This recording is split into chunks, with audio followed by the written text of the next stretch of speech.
I got a recording off a Navy sub that came back with no one left alive. Just one guy's voice, getting weaker each day, telling what happened during 3 silent months under the North Atlantic. You want to know what happened to them? It'll haunt you. It's not some ghost story, and it's not an accident. They brought something on board. Something they never should have touched. And the way that crew went, you won't believe it wasn't an attack. So before we continue, please make sure to like and subscribe to support the channel, and comment down below where you're watching from. Thanks. Audio clicks on. Little hiss, then my own voice. Day 1. Early January. Petty Officer Daniel Reyes, Sonar, USS Harrow. Classified Patrol, North Atlantic. Secret Diary, Take 1. I clear my throat on the recording. I remember that. Sitting in my rack, curtain half shut, red lights on. So, if you're hearing this, either I made history or something went real wrong. Click of something metal in the background. Someone walking past. I keep talking. We shoved off 3 days ago. They say 3 months submerged, no surfacing unless the world ends. Skipper says it is routine. Sure, routine. I hit pause. Back then I thought this would just kill time. Now it is all that is left. We were deep by then. North Atlantic in winter, dark and cold above us. Could not feel the waves, just the steel around us and the hum of the reactor. The Harrow was not new, not old. Nuclear attack boat. Quiet enough, tight everywhere. Nothing but pipes, cables, and bodies stacked in metal racks. My world was sonar. Small room. Screens, headphones, a few of us squeezed in. Alvarez sat next to me on most watches. Skinny, shaved head, stupid grin, always chewing gum. New patrol, same damn ocean, he said that first day we went to our full routine. You excited, Reyes? Excited to stare at green lines and listen to nothing, I said. He laughed. Beats chipping paint, Commander Ward ran the show. Skipper, early 40s maybe. Sharp eyes, short hair, zero bullshit. She did her daily walkthroughs already. Hands behind her back, nodding at gauges, asking short questions. Reyes, you good on sonar? She asked that first tour. Yes, ma'am, all clear. Good. Keep it that way. She moved on. Behind her came the XO, Lieutenant Commander Briggs. Tall, jaw always clenched. He looked like he had not smiled since boot camp. He backed her in front of us, but I had already heard they butted heads behind closed doors. Chief Engineer Mason, chief to everyone, ran the guts of the boat. Older, gray at the temples. Grease on his coveralls that never went away. He coughed a lot. Deep, rough cough. Said it was nothing. Then there was Doc Patel. Only medical on board. Tired eyes, calm voice. Real gentle when he patched you up, but you could tell he was always doing math in his head about supplies, meds, worst case stuff. Supporting cast, Mikey in the galley. His coffee tasted like burned oil and melted rust. He took pride in that. Hall, quiet torpedo tech. Always neat, always where he was supposed to be. Did not talk much.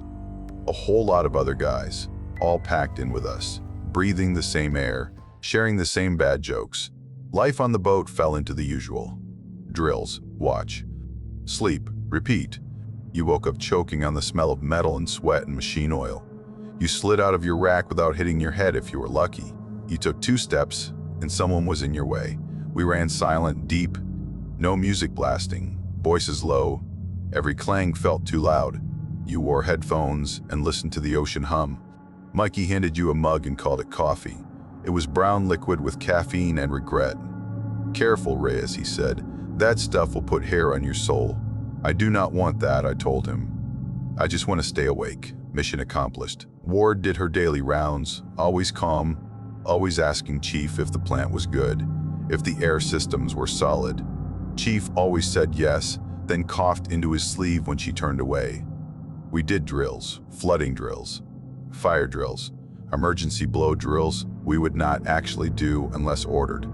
We went through the motions anyway. You moved fast through tight spaces, bumping shoulders, barking short answers. By the end of day 1, it already felt like we had been underway a month. That is how boat time works. No windows, just clocks and watches and your body losing track. The official mission brief was thin. Extended security patrol. Track possible foreign submarines. Maintain presence. The usual vague crap, but there was something else. I had sonar watch that night. Quiet shift. Just the low ambient rumble in the headphones. Alvarez was pretending not to doze next to me. The control room was mostly calm chatter. Course changes, speed calls, nothing special. Then I heard Ward's voice lower a little. She was talking to Briggs near the chart table. I would not have heard it if everyone else had not shut up at the same time. Package recovery is secondary, she said, but command flagged it priority when we get to the grid.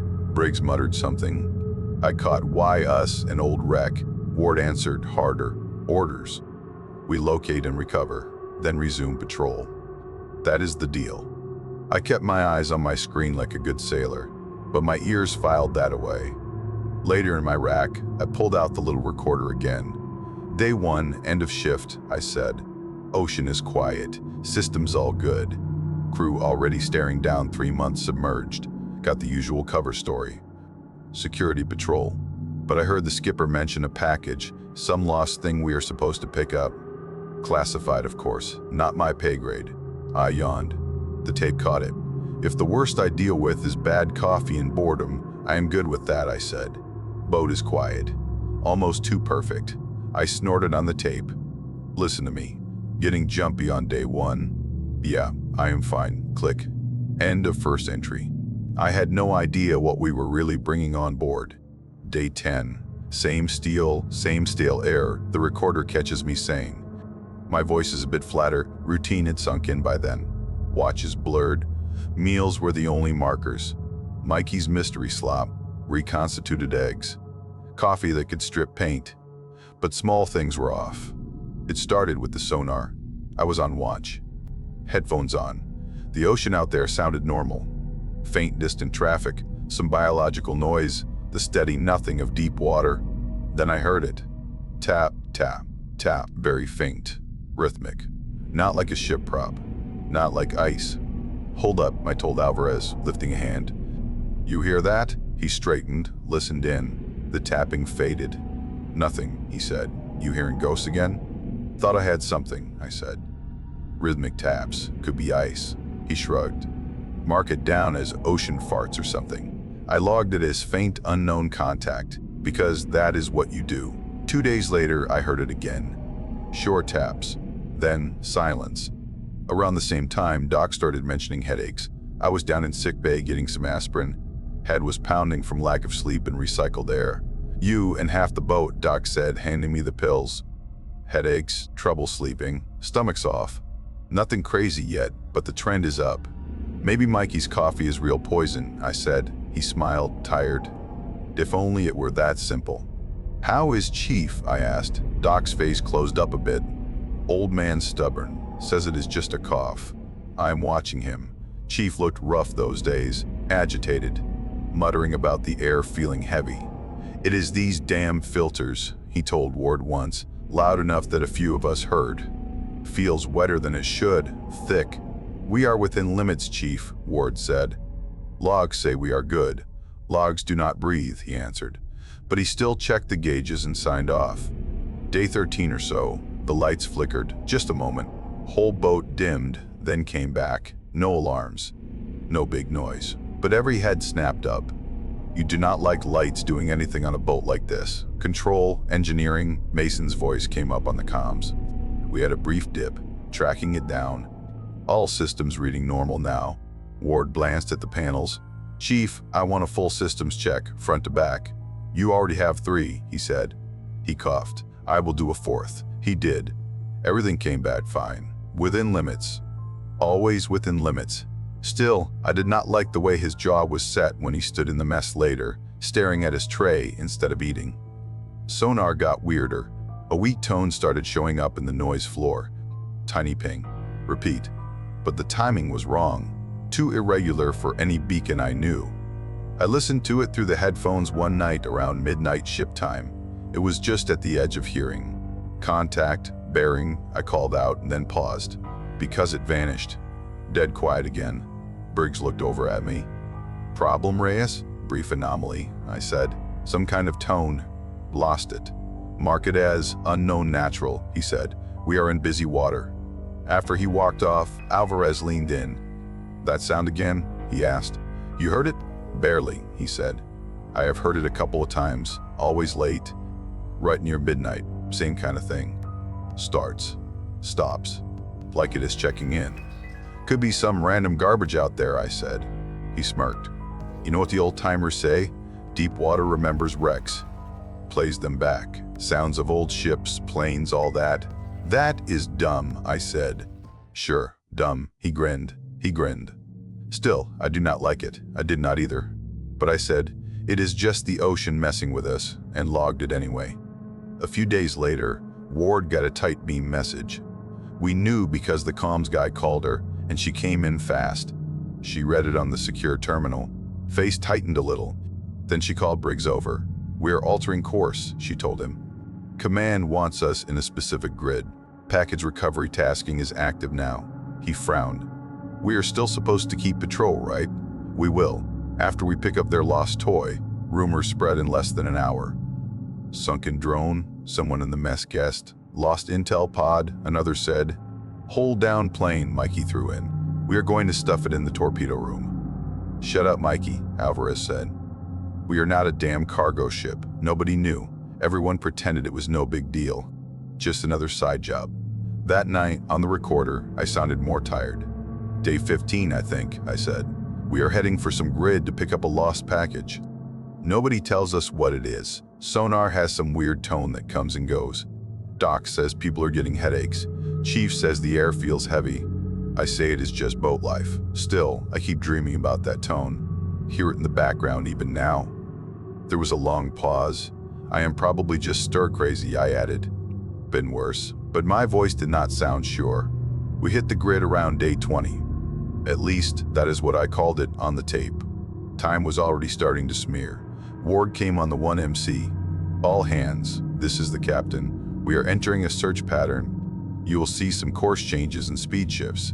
This is normal. Maintain your duties. That is all." Normal, my ass. The whole boat pulled tighter. We started the search. Sonar ran wide sweeps. I watched the scopes until my eyes burned. Alvarez sat beside me, chewing gum, tapping his foot. "Anything?" he asked for the 100th time. "Water," I said. "More water." Then I saw it.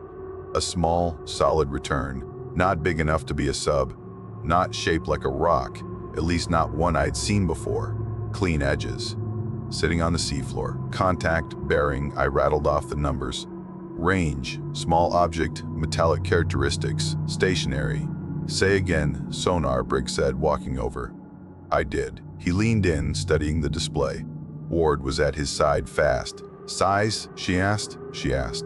"About, hell, I'm eyeballing this, ma'am. Maybe the size of a big duffel bag. Hard metal, not a hull. No movement. Mark it," she said. "We will run a closer pass." We did. The contact stayed put. Looked more and more like what we had come for. For the first time in weeks, I felt a little jolt of excitement, something real to do. Recovery was simple on paper. Drop a remote arm from a special hatch. Grab the object with a claw. Reel it in. No fancy acronyms, just a robot arm on a cable. Chief Mason ran the show for that. His voice came over the internal comms, barking short instructions. "Easy. Bring the arm down. Watch the tension on that cable. You snap it. We are going to be fishing on the bottom for days." I listened from sonar, not much to do while they played crane game with classified junk. "Got visual," someone on the recovery team said. "Yeah, it is a cylinder. About duffel length. No obvious markings. Clamp it," Mason said. "You got it?" Clamped. "It is cold, frosted a bit." "That makes no damn sense down here," Mason muttered. "Not your problem. Reel it in." There was talk about load strain, hull proximity, all that. Then a final, object secured in hatch. Applause started in the passageway. Someone shushed them. We were supposed to be quiet professionals. Where to put the thing became a fight. In the wardroom later, raised voices leaked out into the passageway. I was heading past with a stack of logs. I slowed just enough to hear. "We should lock it in a forward storage locker and leave it alone," Briggs said. "We do not know what it is. Orders say it goes into the inner monitored compartment," Ward replied. "Secondary torpedo locker." We seal it and keep eyes on it. That compartment vents into the rest of the boat, Mason cut in. We do not know if it is chemical, radiological, whatever. We should put it somewhere we can isolate, somewhere we can vent if we have to. Doc's voice joined. Calm, worried. If there is a biohazard and it leaks, we are screwed anyway without proper suits. But I would still rather not sleep next to it. Ward's tone turned hard. We have protocols for classified cargo. We follow them. We are not freelancing on this boat. Silence, then Briggs. Yes, ma'am. But it sounded tight. They did what the order said. They put the cylinder in a secondary torpedo locker, away from most of the crew, sealed, monitored. I never saw it up close, just heard the descriptions. Cold to the touch, even in the warm compartment. Surface smooth, dull metal. No markings anyone recognized. No labels, no serials, no radiation warnings. Nothing. Only features were some faint hairline seams around the middle, hardly visible, and a tiny window with a small green indicator in it. Solid green. That light goes yellow. I am pulling the skipper out of bed, I heard Mason say. Right after we brought it on board, things shifted. You could feel it. Sonar went noisy, not contact noisy. Interference noisy, static flickers, low hums that rolled under the normal soundscape. My displays showed little bursts of garbage. Not enough to call out as a problem, but enough to make you frown and smack the side of the console. Knock it off, I muttered to the gear. Boat ghosts, Alvarez said. We brought something back with us. Shut up, I told him. Engineering started reporting weird power blips. Not full failures, just small spikes, dips, stuff that made Chief swear and dig through logs.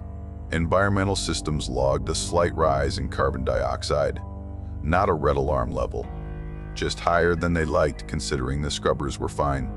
Filters are working, Mason told Ward. We cleaned them last week, but the Kyoka keeps creeping.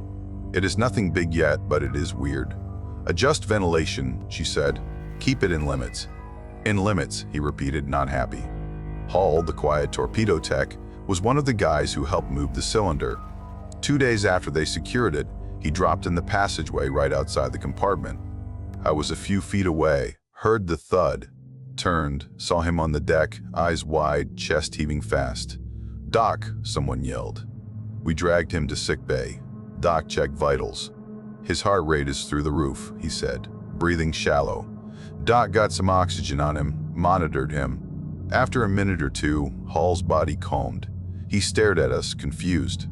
What happened? He asked. You passed out, man, I told him. Right by the torp locker.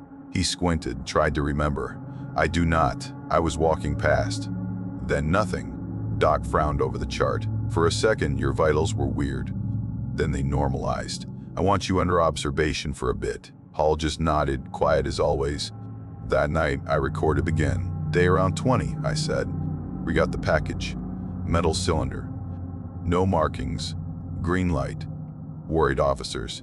Chief keeps saying the air is off. Sonar has more noise.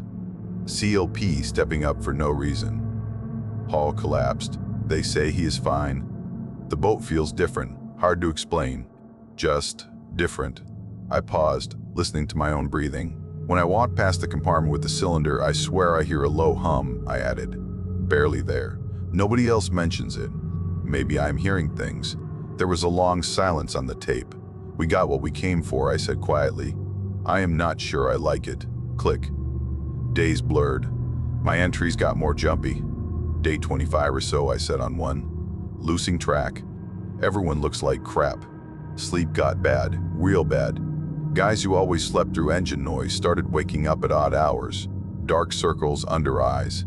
Tempers short. People snapped over seat space, shower time, whose sock was on whose rack. Doc's sick bay stayed busy. Headaches, insomnia, chest tightness, stomach weirdness, he told me once while I sat on the bench waiting for more pills. Nothing I can point to as this is it, but trends like this I do not like. You think it is the air. Could be, he said, could be stress. Could be Mikey's cooking, could be all of the above.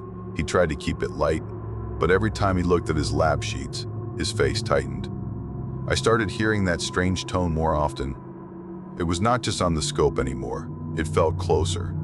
Some watches, I would be sitting there, headphones on, and underneath everything else I would catch it. Tiny, regular, then off. It got to where I would take the headphones off and still swear I heard it, somewhere inside the hull, a little pulse in the metal. I kept my mouth shut about that part. Mechanical problems stacked up. One watch, the boat dipped hard for a second, then leveled. Everyone grabbed onto whatever was within reach. Ballast glitch, Chief said afterward. Momentary misread. We corrected. You're all still alive. He tried to joke. The cough ruined it. Air quality alarm went off a week later. Short blast, then off. COB us up a notch again. We ran an emergency filter cleaning. Whole engineering team covered in dust, swearing, pulling out scrubbers that looked dirtier than they should have been after such a short time. These things should not be this clogged yet, Mason grumbled. Maybe the ocean is extra shitty this year, someone answered. No, he said, something else. But after the cleaning, we were back within limits. Always within limits. Ward pushed us hard. We have a schedule, she kept saying. We stick to it. We are not cutting patrol time without a damn good reason, crew muttered in the mess. Whispered words, cursed, hexed, bad luck. They blamed the cylinder for everything. You notice how all this started right after we dragged that can on board? Alvarez told me. Correlation is not causation, I said. He blinked at me. Say that in English, petty. I am just saying, maybe it is random. Yeah, he said. Sure. That night, on the recorder, I admitted more. Feels like the timing lines up, I said. Package arrives. Boat starts getting sick. People getting sick. Might be coincidence. Hard to ignore. Then, the machinist died. His name was Lewis. Good guy. Knew every pump by sound. Joked a lot with the new kids. They found him near an engine compartment. Just down on the deck, head at a bad angle, a wrench still in his hand. No sign of a fall. No blood. Just gone. We were called to emergency quarters while Doc and a couple of guys moved the body. Whole boat quiet. Later, Doc spoke in the wardroom with Ward and Briggs. Voices low but tight. I only caught pieces walking past. No history of heart issues. Could be a stroke. This is not normal statistics for healthy crew. Ward's voice. Document it. Log it. We do the proper ceremony per regs. We keep going. We could not send him home. Not yet. We did what we could. Small ceremony in the torpedo room. Everyone crammed in, caps off. Ward said a few words. People stared at the deck. Later in the mess, whispers grew teeth. It is the air, one guy said. It is that damn cylinder, another said. It is leaking something we cannot see. We all remembered Hall dropping near the compartment. I did not have answers. I just drank my coffee and wished it tasted less like metal. Ward tried to get answers from command. She sent a long encrypted update.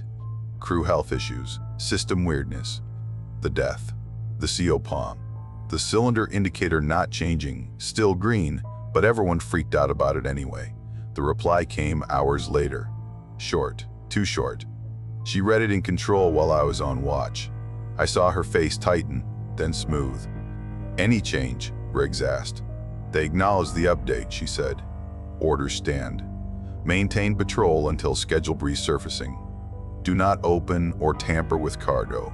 Briggs blinked. Nothing about moving it? No. You tell them we have a dead sailor, a lot of sick ones and odd readings, and they say keep going? That is what they said, she answered. His jaw clenched. But he said nothing else. I talked about it on the recorder later. They are not stupid up there, I said. They know something. Enough to tell us not to open the thing. Not enough to care about what is happening down here. The little moments stick with me.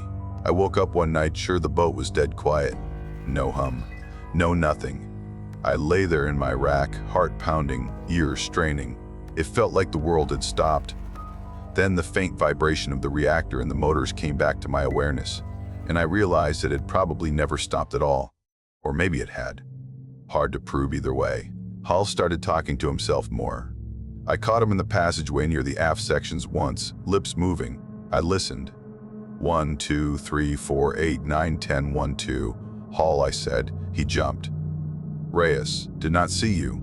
You okay? Fine, he said too fast. Just tracking something in my head. He walked off. He avoided the compartment with the cylinder now. Took the long way around every time. On the recorder, I said, it feels like the ocean outside is pushing in more every day. Like the boat is shrinking around us. I snorted at my own words. Dramatic, I muttered, leaving it in anyway. The air scare hit around day 40 or so. That is what I said on the recording. It started with a shrill alarm that cut through everything. Air quality alarm. COSES.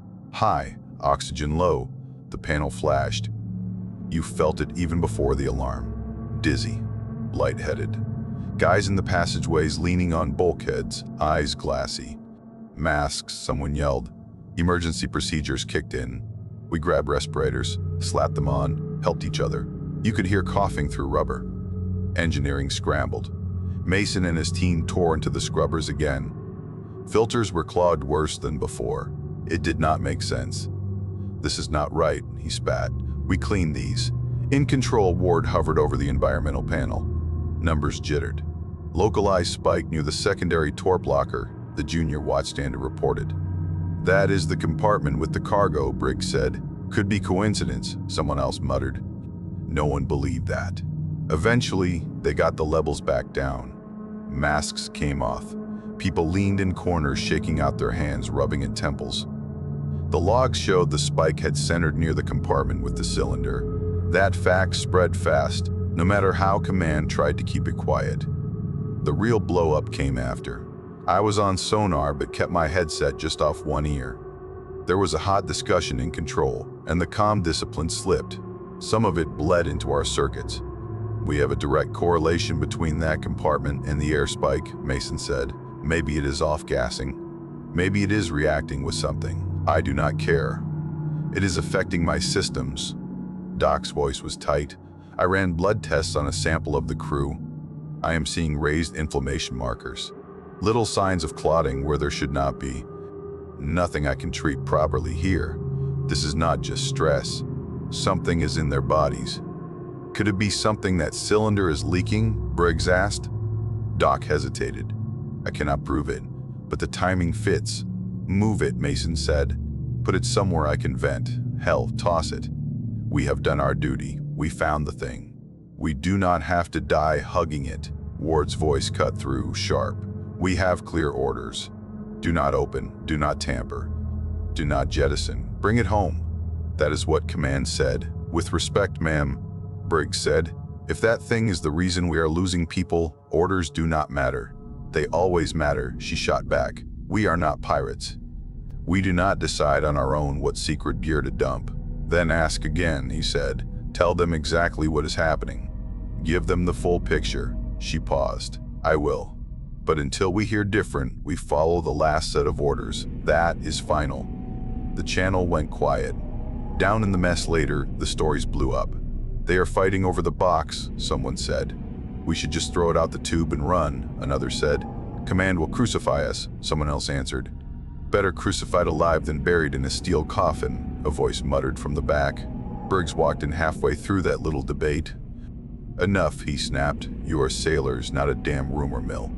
You do your jobs, let us worry about the rest. He looked tired, real tired. The cylinder changed that day. Briggs and Mason went to check it themselves. Later, I heard how it went from one of the guys on watch at the compartment. The green indicator had flickered. Not just once, but in a pattern. Pulse. Pause. Pulse. Yellow edged the green. Faint, like a sick glow. And it was warm, the watchstander told me. Not hot, but not cold anymore. You could feel it through the metal. Wrong, man. Mason wanted it moved immediately to a compartment with better isolation. Somewhere he could shut the vents and dump the air if things went sideways. Ward refused, not without word from command. Protocols, security, all that.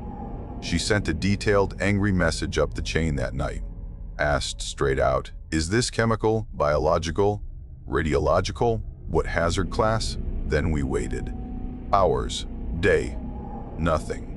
No acknowledgement. That told us something by itself. Briggs pulled me aside later.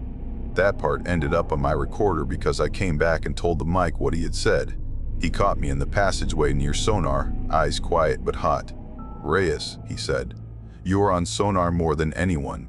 You see the trends in the logs. You are good with patterns. I need you to keep an eye on anything weird, any change. Sir, you already have my logs, I said. I mean extra, he said. We may need to justify some actions later. I wanted data. He glanced up and down the passageway, leaned closer. I do not think Command told us the full truth, he said softly.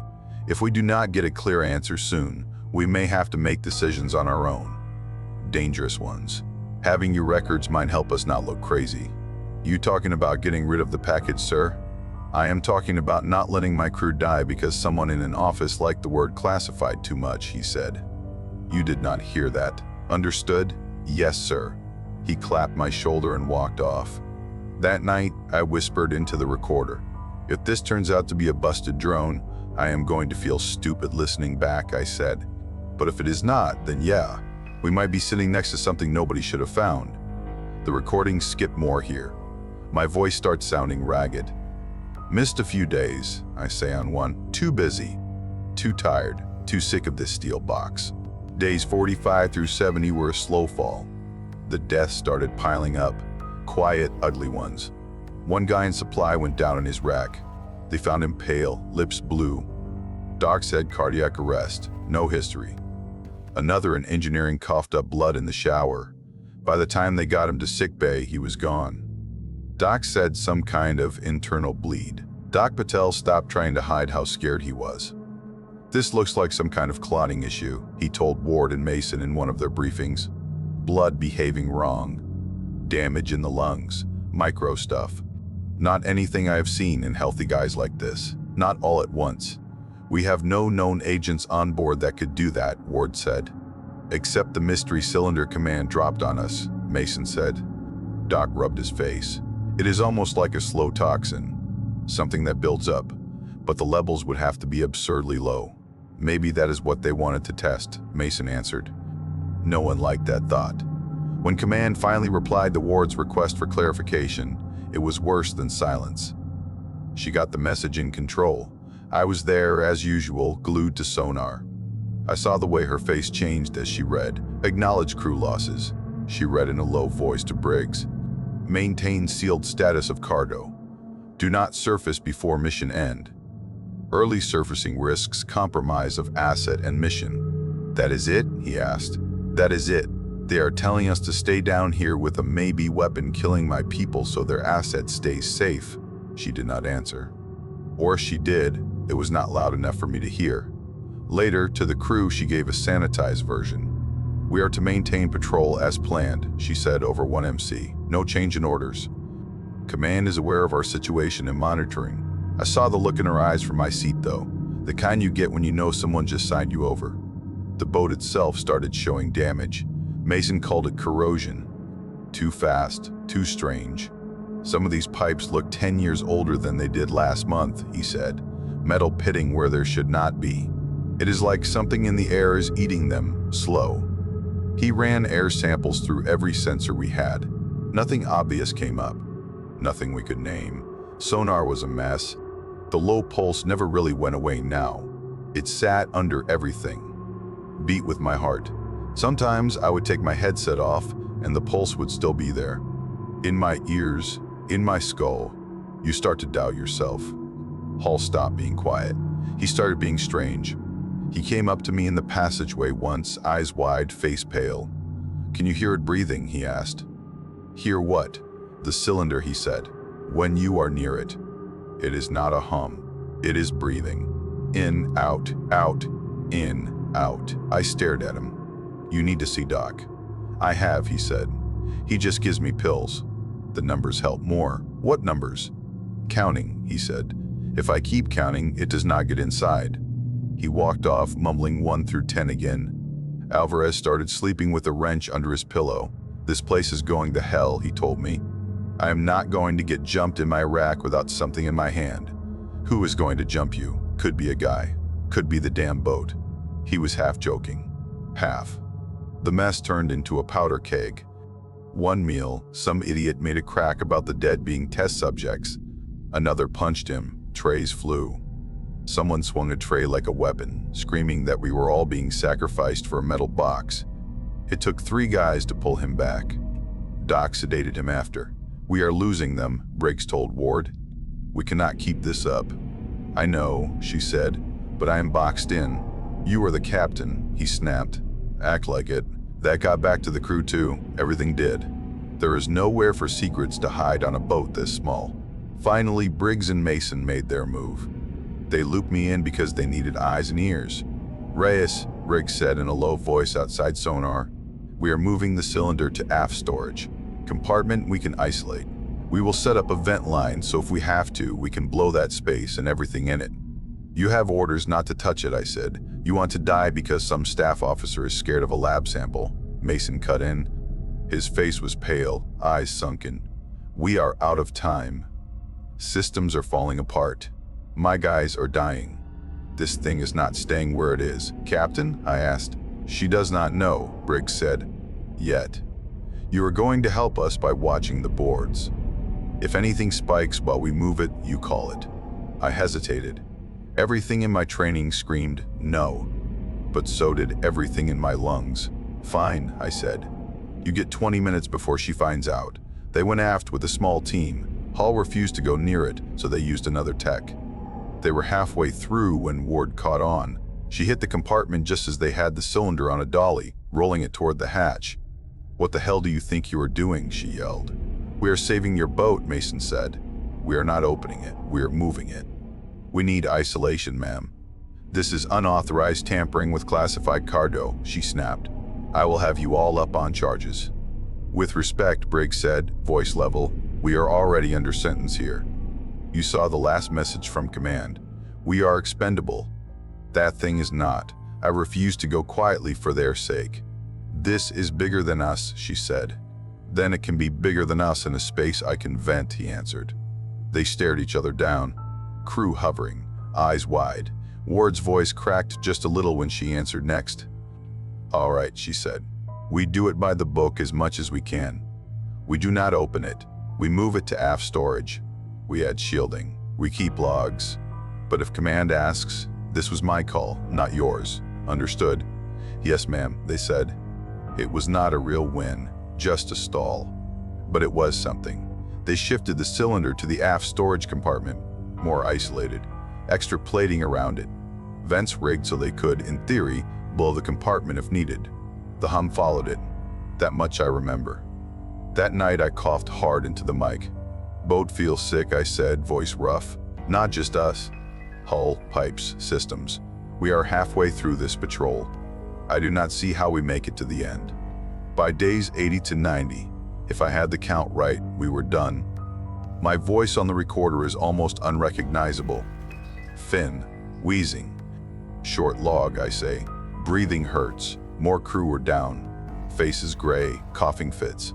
Blood in sinks. Doc ran out of half the meds he wanted. The ones he had did not do much. This is beyond us, he told Ward. This is beyond me. Whatever this is, it is baked into the air now. Ward just nodded. She looked about 10 years older. Then the compartment with the cylinder started heating up. It began with a small jump on a temperature gauge. One of the watchstanders noticed it. Captain, aft storage temp is rising, he said. How much? A few degrees above baseline. Still climbing.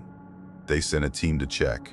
The guys came back sweating, like they had walked through a sauna. That compartment is way hotter than it should be, one said.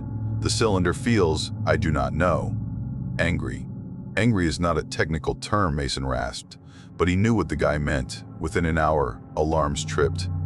Over temp in aft storage, the panel screamed. Possible overpressure event. Fuel? Someone asked. No, Mason said. This is the damn cargo. That was it for Ward.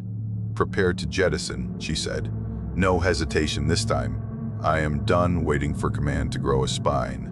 Briggs, Mason, get back there and dump it. Do not open it, just get it off my boat. They moved slow because they were half dead already. Guys staggered through the heat and the bad air. I stayed on sonar and the recorder per Ward's order. Keep recording, she told me. If this goes wrong, someone needs the whole trail. I want it to be anywhere else. They hit problems right away. The mechanisms for the jettison system had corroded. Lever assembly stiff, seals pitted, power feeds dirty. Mason to control. His voice came through hoarse. We have damage here. Looks like the metal aged 50 years overnight. Can you bypass? Ward asked. We will have to do it manual, he said. We will try. The air in that compartment was hotter by the minute. The cylinder's indicator glowed now, yellow pulsing around green. It is cycling, one of the watchstanders reported. Whatever that means, Mason muttered. Alvarez sat next to me at sonar, pale, clutching his wrench. Sounds are all screwed up, I told him. The ocean noise is gone. Just that pulse. It is everywhere now. You think it is the thing? I do not know. I did know. I just did not want to say it. Then we heard the first scream over the intercom. Something is venting, a voice shouted. Pressure spike. There was a heavy thud, followed by a sharp, horrible rushing sound. Not a full-on explosion. More like something ripping and dumping. The whole boat jolted. Lights snapped to red emergency mode. Panels flickered. Automatic bulkhead closure, a computer voice said flatly. Sealing aft compartments. Doors slammed shut throughout the boat. You felt the vibration through the deck. Control, aft team, report, Ward said into the mic. Static. Then a cut-off shout. Then nothing. Mason, Briggs, silence. Reactor stayed stable. That was the one good thing. The plant-minded guys kept that humming, but the rest of the systems were hurting. We lost full control of half the aft compartments, sealed by automatic protocols that meant well and did not care about who was stuck behind them. Air quality started dropping again. Faster now. Reyes, Ward said, turning to me, stay recording. Keep track of any external contacts. I doubt anyone is out there, but if there is, they need to know what they are sailing into. Her left sleeve was soaked with blood. I do not know when she got hit. Metal shrapnel maybe, from a blown valve. She ignored it. I made another entry as I moved with her. Something went off in aft storage. I breathed into the mic. Sounded like a pressure blow. Not full explosive. Doors sealed by themselves. No word from Chief or the XO. Air is bad. I coughed hard. There is wet noise on the tape. Breathing hurts, I added. Feels like inhaling glass. We moved through the corridors. Red lights, smoke, bodies. Some guys were slumped against bulkheads, masks half on, eyes gone slack. Others just lay where they fell. No sign of trauma, just systems that had given up. I remember stepping over a wrench. A cup rolling back and forth with each tiny shift of the hull. Little normal things in the middle of all that wrong. In control, Ward held herself together by will alone. Reactor is stable? She asked for the 10th time. Yes, ma'am, a pale junior answered. Power steady. Life support? Failing, he said. We can keep some circulation going. The contamination, whatever it is everywhere now. Options, Doc answered that. He was leaning on the chart table just to stay upright. We have none, he said. It is in us. It has been in us for weeks. There is no magic shot for this. We are not equipped. We were never meant to handle this. Ward closed her eyes for a second, then opened them again, calm. All right, she said, then we make sure someone finds this boat and knows something happened. If we cannot pass on breathing bodies, we pass on information. She sat at the helm console. Her hands shook, but they still moved clean. She programmed the course. Slow climb to a safe depth over days, then an automatic rise to surface near home waters. Timers, safeties, backup routines. She armed an automatic distress beacon to trigger when we reached a certain depth. Basic stuff. Lifeline for a dead crew. I watched her hands. They left little smears of blood on the controls. She turned to me. Reyes, she said, you keep talking into that thing until you cannot. Tell them everything you saw, everything you heard. Do not pretty it up. Yes, ma'am, I said. She tried to stand, swayed, then sat back down in the captain's chair.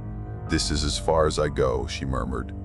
Carry on. A few minutes later, she stopped breathing. I noted the time on the recorder with a shaking hand.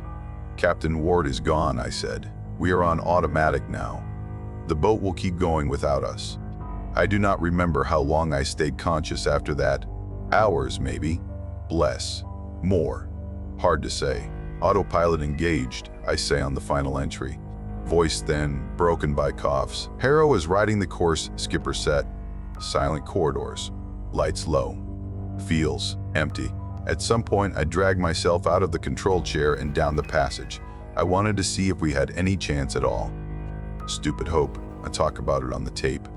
Walked as far aft as I could, I wheezed. Bulkhead, the storage is sealed hard.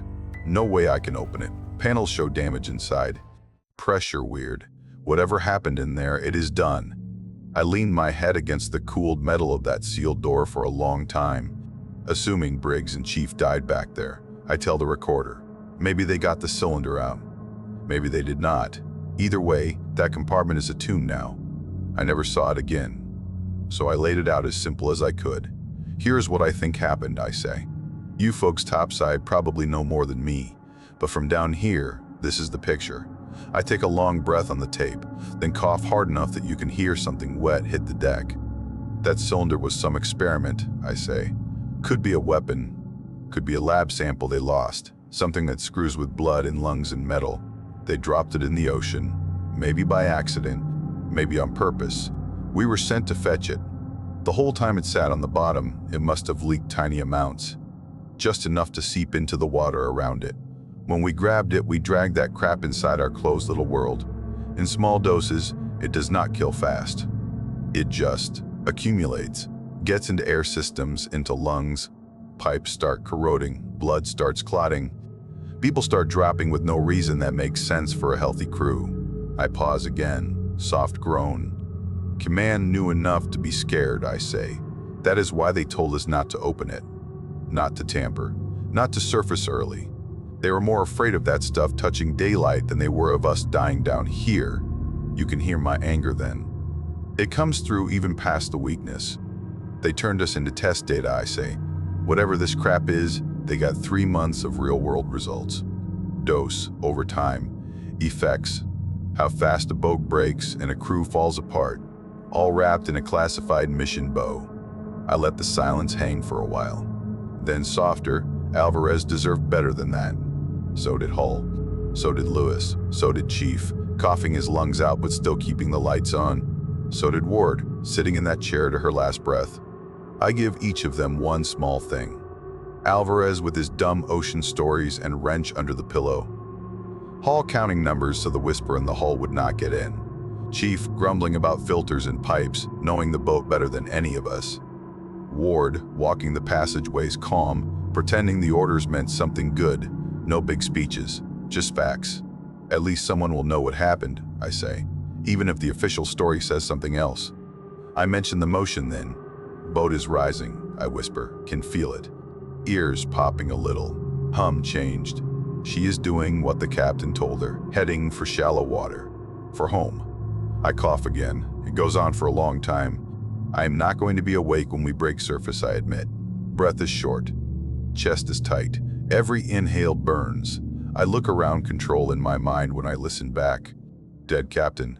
Empty chairs. Panels blinking on by themselves, following orders. I am going to leave this recorder here, I say. Right on the main console. Hands on it. So first boarding party cannot miss it. There is some scraping on the tape. That was me dragging myself to the panel, setting the little recorder where you eventually found it. I take one more breath. It rattles. This is Petty Officer Daniel Reyes of the USS Harrow, I say, each word slow. If you are hearing this, the boat lived, we did not. I try to say more. Tell my family I am.